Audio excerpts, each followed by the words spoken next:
ಅಧ್ಯಾಯ 14 ಗುಣತ್ರಯ ವಿಭಾಗಯೋಗ ಶ್ರೀ ಭಗವಾನ್ ಹೇಳಿದರು, ಅರ್ಜುನ, ನಾನು ಮತ್ತೆ ಅತ್ಯುನ್ನತ ಜ್ಞಾನವನ್ನು ಹೇಳುತ್ತೇನೆ. ಇದನ್ನು ತಿಳಿದುಕೊಂಡವರು ಪರಮಸ್ಥಾನವನ್ನು ಪಡೆದಿದ್ದಾರೆ. ಈ ಜ್ಞಾನವನ್ನು ಅರಿತವರು ನನ್ನ ಸ್ವಭಾವವನ್ನು ಪಡೆಯುತ್ತಾರೆ. ಅವರು ಸೃಷ್ಟಿಯ ಸಮಯದಲ್ಲಿ ಹುಟ್ಟುವುದಿಲ್ಲ, ಪ್ರಳಯದಲ್ಲಿ ನಾಶವಾಗುವುದಿಲ್ಲ. ಪ್ರಕೃತಿ ಅಂದರೆ ಮೂಲಶಕ್ತಿ, ನನ್ನ ಯೋನಿ ಅಂದರೆ ಸೋರ್ಸ್. ಅದರೊಳಗೆ ನಾನು ಬೀಜವನ್ನು ಇಡುತ್ತೇನೆ.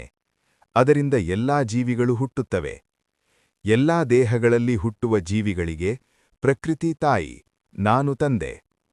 ಪ್ರಕೃತಿಯ 3 ಗುಣಗಳು: ಸತ್ವ ಅಂದರೆ ಶುದ್ಧತೆ, ರಜಸ್ಸು ಅಂದರೆ ಕ್ರಿಯಾಶೀಲತೆ, ತಮಸ್ಸು ಅಂದರೆ ಅಜ್ಞಾನ. ಸತ್ವಗುಣ ಶುದ್ಧತೆ, ಜ್ಞಾನ, ಸಂತೋಷ. ಇದು ಸುಖಕ್ಕೆ ಬಂಧಿಸುತ್ತದೆ. ರಜಸ್ಗುಣ ಆಸೆ, ಕ್ರಿಯೆ, ಆಸಕ್ತಿ. ಇದು ಕರ್ಮಕ್ಕೆ ಬಂಧಿಸುತ್ತದೆ. ತಮಸ್ಗುಣ ಅಜ್ಞಾನ, ಆಲಸ್ಯ, ನಿದ್ರೆ. ಇದು ಮೋಹಕ್ಕೆ ಬಂಧಿಸುತ್ತದೆ. ಸತ್ವ ಅಂದರೆ ಬೆಳಕು, ರಜಸ್ಸು ಅಂದರೆ ಚಟುವಟಿಕೆ, ತಮಸ್ಸು ಅಂದರೆ ಅಂಧಕಾರ. ಈ 3 ಗುಣಗಳು ಆತ್ಮವನ್ನು ದೇಹದಲ್ಲಿ ಬಂಧಿಸುತ್ತವೆ.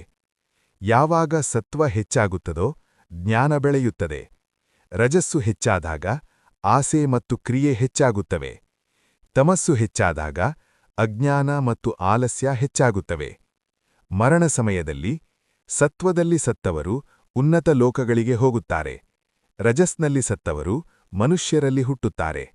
ತಮಸ್ನಲ್ಲಿ ಸತ್ತವರು ಕೆಳಮಟ್ಟದ ಜನ್ಮ ಪಡೆಯುತ್ತಾರೆ. ಸತ್ವದಿಂದ ಶುದ್ಧ ಫಲ, ರಜಸ್ನಿಂದ ದುಃಖ, ತಮಸ್ನಿಂದ ಅಜ್ಞಾನ. ಯಾರು ಈ ಗುಣಗಳನ್ನೇ ಕ್ರಿಯೆಗಳ ಕಾರಣವೆಂದು ಅರಿಯುತ್ತಾರೋ, ಆತ್ಮ ಗುಣಗಳಿಗೆ ಮೀರಿ ಇದೆ ಎಂದು ತಿಳಿಯುತ್ತಾರೋ, ಅವರು ಮೋಕ್ಷವನ್ನು ಪಡೆಯುತ್ತಾರೆ. ಅರ್ಜುನನು ಕೇಳಿದನು, ಗುಣಗಳನ್ನು ಮೀರಿ ಇರುವವನ ಲಕ್ಷಣಗಳು ಯಾವುವು?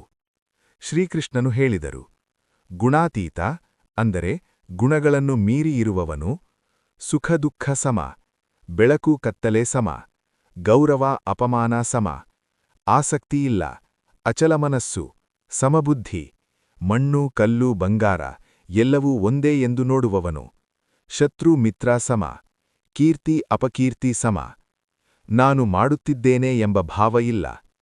ಯಾರು ಭಕ್ತಿಯಿಂದ ನನ್ನನ್ನು ಆರಾಧಿಸುತ್ತಾರೋ ಅವರು ಈ 3 ಗುಣಗಳನ್ನು ಮೀರಿ ಬ್ರಹ್ಮಸ್ಥಿತಿಯನ್ನು ಪಡೆಯುತ್ತಾರೆ.